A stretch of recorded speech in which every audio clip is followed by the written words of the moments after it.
चलिए आज भारतीय संविधान की प्रस्तावना और उसमें शामिल दो शब्दों पर चल रही बहस को फटाफट समझ लेते हैं। आप जानते हैं, संविधान की प्रस्तावना को उसकी आत्मा माना जाता है ना? पर मजे की बात यह है कि समाजवादी और पंथनिरपेक्ष शब्द ये शुरू से इसमें थे ही नहीं।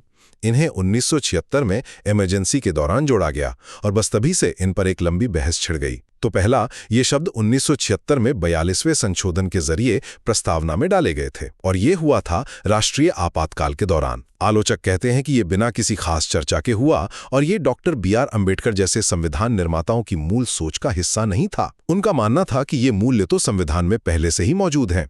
दूसरा, इस विवाद के बावजूद सुप्रीम कोर्ट का रुख देखिए।